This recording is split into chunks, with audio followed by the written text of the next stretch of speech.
Okay. Hey guys, welcome to our Monday night Pink Power team call. I'm Cody Helmer. I'm a Sapphire ambassador here in Pink Power, and I am pumped to talk to you guys about connection tonight. So we all have this burning desire within ourselves to, I'm sure that they do, but as you'll notice from the absence of goats in the street, we are not in Columbia. Hold on. Come on, I'm kidding. Why can't we mix a couple of Colombian? Awesome. Okay. Whew, it is really hard when those numbers keep going up to find who's unmuted. Okay. So we all have this burning desire within ourselves to feel connected or part of something. And I want you to pop this in the chat section if you've had a moment like the one that I'm going to describe to you now.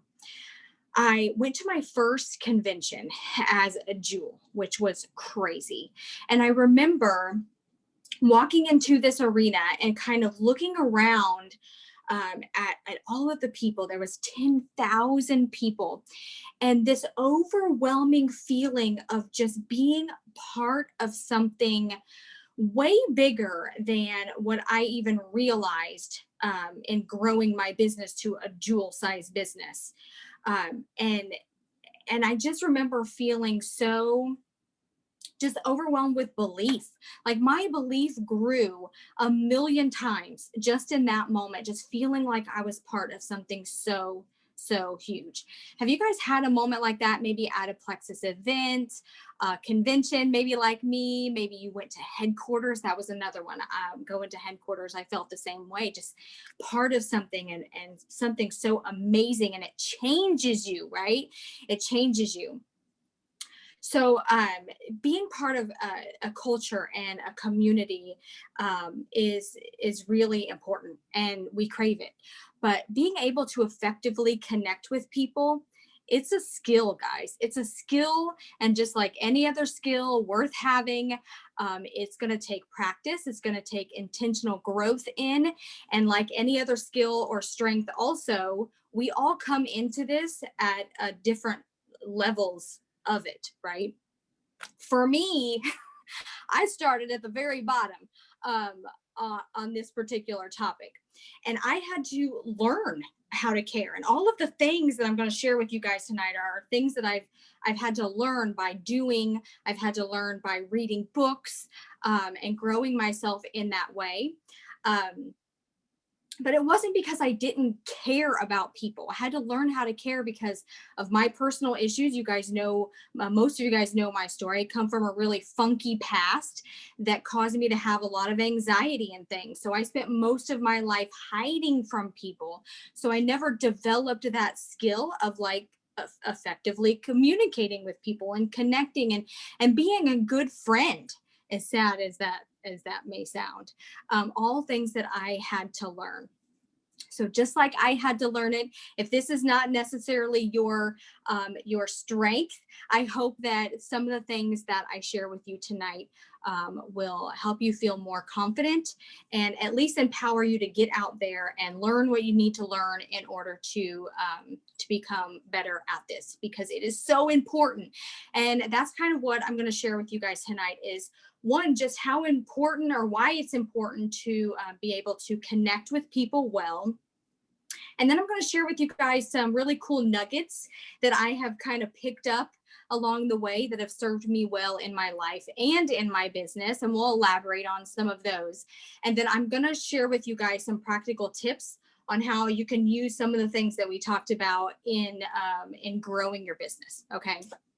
I think the first thing to understand is culture and community and connection and all of the things have never been more critical, I think, in our businesses than now, because people are craving it now more than ever. I think between the quarantine and the social distancing and the political unrest and things that we've had, people want to feel heard and understood and accepted, right? We need, some of us don't even know who our people are or where the heck they're even at with all of the things that have gone on over the course of this last year. And it's a really sad thing.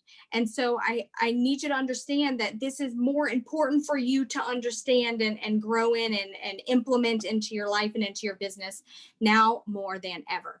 And so I want to start off by sharing with you a few statistics that I knew I was going to be able to find numbers like this. But even going into it, knowing that I was going to find them and use them on this call, the actual numbers themselves, like, blew my mind. Okay. So I want to share with you some mental health statistics that have come out since COVID-19. Okay. Since this last year. During the pandemic, about 4 in 10 adults in the US have reported symptoms of anxiety or depressive disorder, up from 1 in 10 reported between January and June of 2019. 1 in 4. Up from 1 in 10. Okay. Another poll in July 2020 found many more adults were reporting other negative impacts on mental health and well-being, such as difficulty sleeping. 36% of people said that. Increased or decreased eating habits, 32%. Increased alcohol consumption and worsening of chronic conditions. Guys, a lot of these things are due to stress. Okay, stress.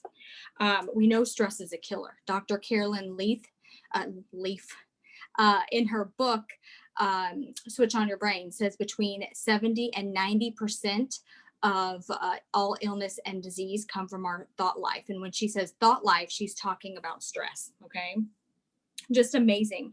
And we know that excessive stress is a health hazard, right? I mean, we all know that, what stress can do to us. And maybe even some of it we don't know because it's just there's so much.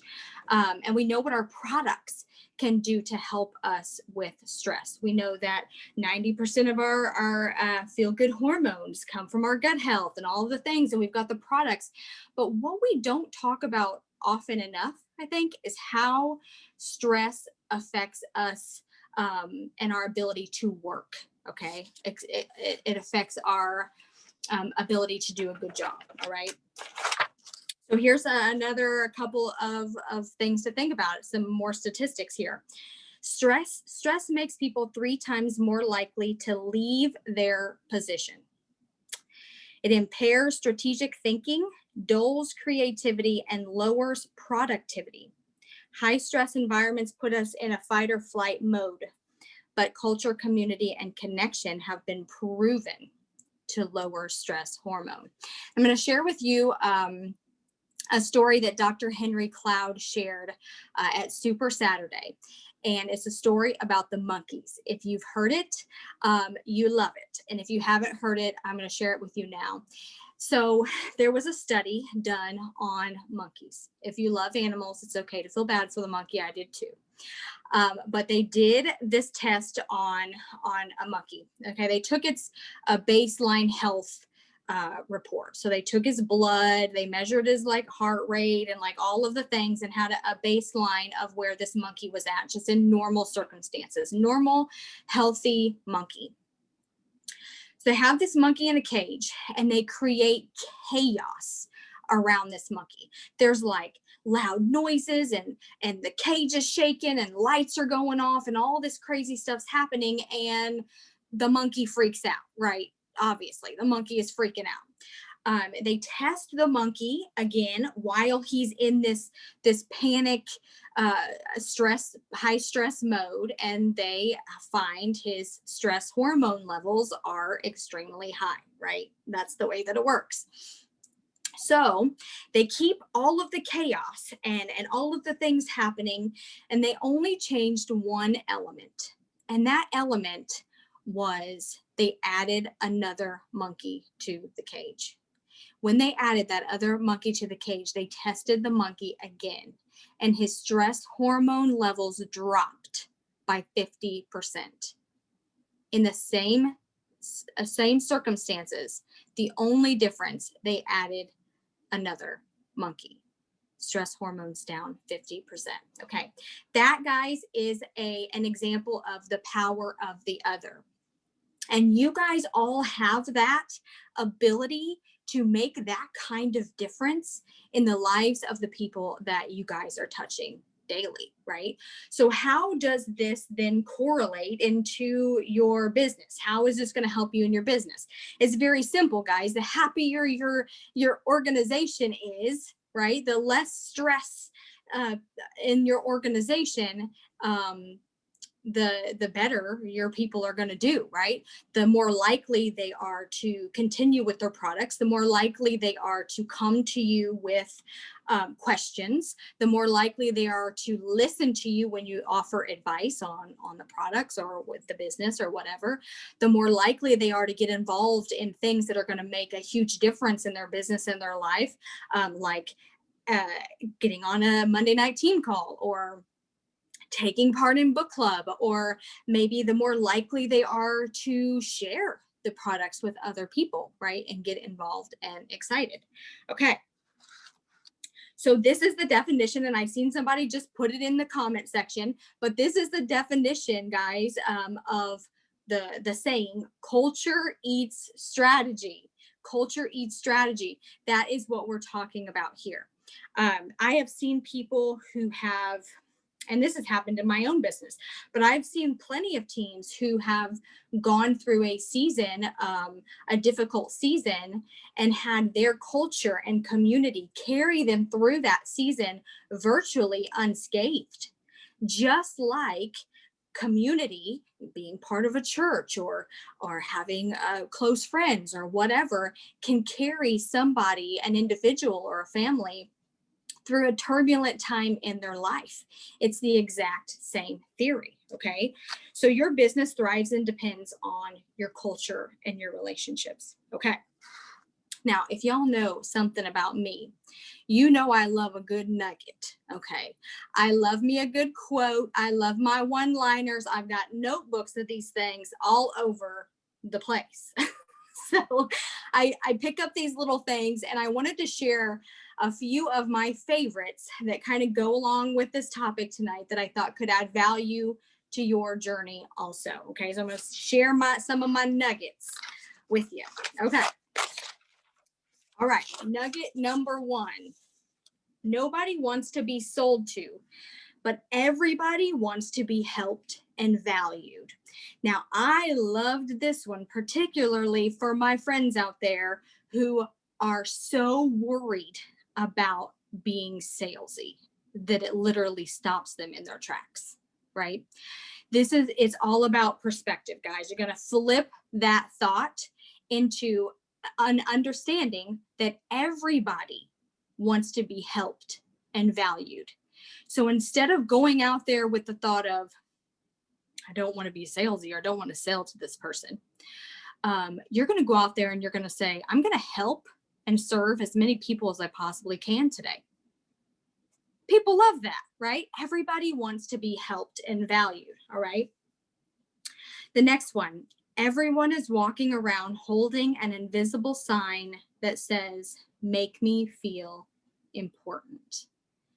As what would it do to your organization or to the relationships in your life if you treated every single person like they were your next jewel, right? Every single person. And that reminds me of another saying that goes, be kind to everyone, for everyone is fighting a battle that you know nothing about. You know, we're kind of learning about this in the Slight Edge. My team just started the Slight Edge book. I know Pink Power just got done with that. But he's talking about taking those little things, like doing those little things. That's what the Slight Edge is, doing those little things consistently, and they compound. Little things like making people feel important, giving people a compliment. Listen, I was having a really bad day the other day. And I was literally about to attack the, the little self-checkout machine. It was like, you have something in the bagging area, something in the bagging area. And I was like losing my ever-loving mind, okay, about the bagging area. And the lady at the CVS comes up and she's like puts in her little doop, doop, boop, boop, boop, little code, and I just thanked her and she said, "You have really great eyebrows." Something so simple, like my whole attitude, everything changed. And I was like, oh my gosh, that is so nice. Just these little teeny tiny things, guys, can make a world of difference. It's that little bit of extra, okay? Make someone feel important or seen. Okay, next one. If you really want to help someone, connecting becomes more natural and less mechanical. It goes from something you merely do to becoming part of who you are. Y'all, check your heart. Okay, check your heart, because if you are being genuine and you genuinely want to help people, you do not need somebody to spoon feed you verbiage. Okay, it's all right here. You can't say the wrong thing. If you truly care about people, you literally can't say the wrong thing. And the only verbiage you need is right in here. All right. Okay. You do not need to be a high energy person or an extrovert to connect with people. You must be willing to use whatever energy that you have to focus and serve others. Where are my yellow color personalities at right now? Do we have any yellows? Pop it in the chat section. I want to hear, shout it out loud and proud. Okay, I see a lot of you. And that's not surprising because 80% of the population are yellow color personalities. And I think oftentimes a yellow color personality might think that maybe leadership is scary or something, because we've got this idea in our mind that a leader is like the loudest person in the room, right? Which is so not true. Do y'all know that most of the jewels in this company are yellow color personalities? Do you know why? Because they love to help people. They've figured out the secret. They're working in their strength. You yellow color personalities, all you have to do is just be your amazing selves and just help and love and serve as many people as possible. Like, this is the key. We're in a relationships business. And if you're not a yellow color personality, or this isn't your strength, again, take the time to learn it and it will serve you well. Okay. Yellows, I do have a tip for you at the end of this call. Okay. So you just hang with me. All right. Okay. Next one. If you wait until you can do everything for everybody instead of something for somebody, you will end up not doing anything for anybody. Sister or brother, if there's men on this call, you don't have to wait. You can add value and serve people now, today. Okay. You were born with gifts. They can add value to people. Stop waiting. All right. You're waiting because you're scared. Do it scared. If you really love people and you want to serve people and you want to make a difference, do it anyway. Okay. All right. Next one. Oh, hold on. Got a phone call. Okay. Okay. Next one. You cannot give what you do not possess. Helping yourself makes you more capable of helping others. The better that you are as a person and a professional, the greater impact you can make. The same is true for adding value. If you want to add more value, you need to become more valuable, right? Okay. So here's the thing. You guys got to stop acting as if your personal and professional growth is either an inconvenience to you because you're just too busy to do it. Just too busy, right? We all busy, right? That's the American way. It's like, if we're not so busy that we feel like we're just like a crazy person, we're not doing it right. Okay. That's what society tells us.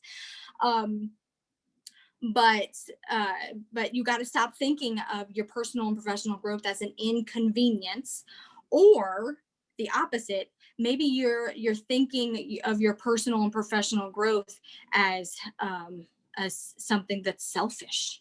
Does anybody feel that way? Like taking 20 minutes of your morning or like 30 minutes of an afternoon or evening just like feels like you're doing something extra for yourself that's like not good, right?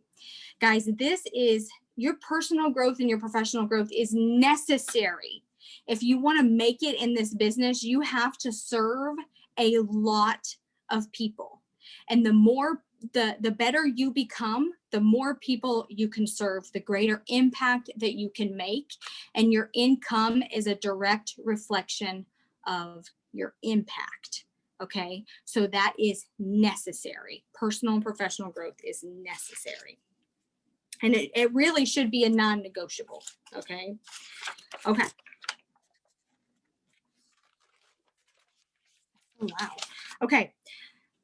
Next one. People will not always remember what you've said or even what you've done, but they will always remember how you made them feel. If I told you right now that I have a email on the horn with all of the email addresses in Fallon Black's or Reeves, still not used to that, even though I was at her wedding. If I had all of the emails, okay, and I CC'd all of these people and I asked them, what does it feel like to work or be under so-and-so? What would they say? What does it feel like to work with so-and-so? Well, some of them say, I don't even know who the heck that is, right? Depending on how big your organization is. What will your people say? And if you're not sure, or you maybe don't like the answer that is coming up in your head, maybe this is an area that you need to work on, okay? Now here is the last one. This is a big one, okay? If you want to connect with people, you must become somebody that people want to connect with. Guys, character is everything. You can have all of the gifts and strength and knowledge and abilities and money and whatever else, and you can have all of it. But at the end of the day, your character is what will yield your results. You always have to be striving to become a better person. Okay. All right. Communicating an attitude of selflessness simply looks like you caring, guys. That's it. If you can master caring, you can master connection. And if you can master connection, that is going to take you so far in this business. All right. So here's 3 things that your team members want to know. They don't want to know if you know all of the ingredients and all of the Plexus products. I don't, but I know where to find it. Right? Just like they don't need you to know all of the answers. You just need to know where to find it or where to point them in the right direction, right? Here are 3 main things that each person in your team wants to know. Number 1, do you care about me? Number 2, can you help me? And number 3, can I trust you? You want to fix or work on your retention. You think about those 3 things, okay? Each person in your organization. All right, so you might be asking yourself, who should I connect with, Cody? The short answer, everyone. Okay. Now I know some of you are like, oh my gosh, some of you with big teams are like, whoa, wait a second. Okay, so let's dive into this a little bit. It's important for you to connect with as many people as possible, okay? But here's a good rule of thumb. Your 1, especially your 1s, but your 1 through 3s are really your front line, okay? These are your front line people. You should know these people. You should really know your level 1s, but you should know these people. Everybody else should know you, okay? Good rule of thumb there. What does that look like? Let me tell you. Okay, so what that looks like for your level 1s usually is a lot of private messaging, phone calls, and maybe a one-on-one coffee date if you guys are local enough to do that. One-on-ones, getting to know people in person, right? So privately, you're investing time and energy there in your level ones. For level twos, maybe threes, depending on the situation. But that looks like three-way chats. If you're not doing three-way chats, guys, you hear us talking about them all the time. They're really, really important. And as a good connector, you know now, because we just talked about it, how important community is. Now, this is another way that you can make sure that your people feel part of a community. They're plugged into people, someone or people other than you, okay? So three-way chats are a really great way to help people feel supported and part of something bigger, okay? It's your responsibility to make sure that your team members know your upline, okay? That's it. That is important. So introduce them with them three-way chats. Okay, all other levels, guys, it looks like publicly. You're just showing up publicly. Maybe you're showing up in the team page. Maybe you're doing short videos on things that you're learning, adding value in this way. Maybe you're in the chats and you're participating. Maybe you're participating in discussions. You know what message that sends? And it sends a message of like, I'm here, I'm showing up regularly. I'm showing up and I'm paying attention. I'm not like on a team call. Oh, my phone was plugged in. I'm not on a team call doing this. Does this look like I'm learning, guys? Does this look like I care about being here with you? No. Okay. So it looks like you showing up ready to serve and ready to add value. Okay.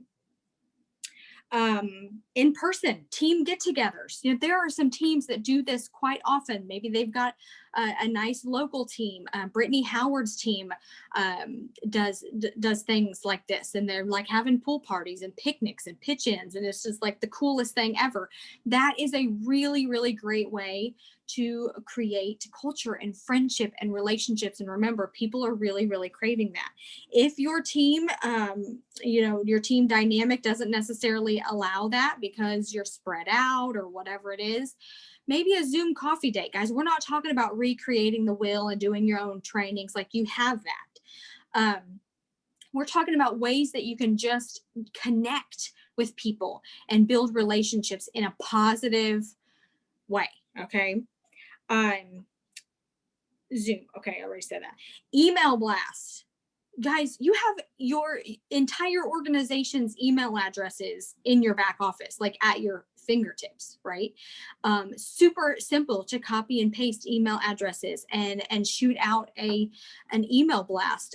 Just introducing yourself, maybe to your new team members, giving them in the email like a direct link to your Facebook page. That's another really great way to build relationships with people, is making sure that you are friend requesting your new team members and at least being seen in their newsfeed sometimes, right? People knowing who you are, really important. Snail mail.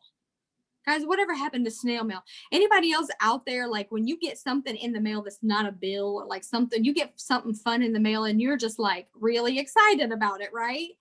Yeah, snail mail still a thing. You can get on Amazon and get a packet, like a bulk pack of some cute thank you cards or welcome cards or whatever it is, and send people a card in the snail mail. Again, you have everybody's address in your organization in your back office. You just click their order history, take a look at their invoice, and their address is right there. So here's something that was really interesting. Okay, this was one of those God winks. Like, hey, Cody, I know you're doing this call tonight. Like, give you one of them things. Okay. So this has never happened before. So this is the first time that this has happened. So today, speaking of getting something in the snail mail, I'm like, that doesn't look like a bill. I think I'll open that one, right? But it had my husband's name on it, so that's kind of sucked. But so this was in the mailbox today. Okay, this has never happened before. From my husband's work. He's a sheriff's deputy, so he works for our county sheriff's department. And wouldn't you know that inside this little envelope was a single card that says, "You are important. It's just that simple," from the peer support team. He got this in the mail today. And you know what we thought? We thought that it was the coolest flipping thing that we had ever seen in our lives. Like, how cool that somebody took the time to write that up and pop this in the mail just to say you are an important part of this department. I mean, think about what we could do to team members if they were to get something like this from you. Someone, maybe you're up leveled or two, or maybe you're a gym or a Jewel. Could you imagine getting something like this in the mail from your Jewel or gym upline, somebody who's already found some success in this business? Like, think about that, guys, because whatever level you are right now, there are plenty of people under you that are wishing that they were at the level that you're at, and they're looking to you for that kind of support and encouragement. Okay. All right. We're almost done. I don't know where we are at time. I told you guys, they don't give me you guys very often now because we got all these amazing leaders here in Pink Power Team. So I got a lot to cram in. Okay. I want you to follow the proven systems, guys. Follow the proven systems. Everything that we have done here, put together, Pink Power Team, it is a lot of blood, sweat, and tears, and trial and error, and time, and all of the things. We don't want you to recreate the wheel. Okay, do what works. But I need you to understand something. There is room for creativity. So you take your little gifts and your little thing, we all got that thing, and we insert it into this business to make it ours and make it special. Okay. You have the freedom to do that. I'm giving you permission right now. If you feel like you need that, I'm giving you permission right now to do what works, use the proven systems, follow the systems, but feel free to be creative. Put your little thing into your business. Okay. Make your people feel special. Now, I wouldn't be your 5 foot tall big sister if I did not give you a few things to avoid. Okay. So I'm going to give you a few things to avoid. All right. First thing to avoid when you are thinking of creating culture and connection and relationships and all of the things, large team chats. Okay. Please do not put all of your people in your organization into a large chat. It does not work. I've never seen it work. Because you get people, one, I've seen chats that are just dead and nobody likes that. But two, sometimes you'll think, okay, well, I've got some people who are like really excited and motivated, maybe, and I know what you're thinking because I've been there. Okay. I've done this. Maybe if I put these unmotivated people into this chat with these motivated people, they'll somehow mysteriously and magically become motivated by their energy. Guys, the opposite happens. The unmotivated or the negative people, oh, that's even worse. The negative people, it will spread through your team like a virus. Okay, like the COVID or whatever it is. It will spread, and what will happen is those motivated and excited people are no longer motivated and excited. Okay, so large team chats are a no-no.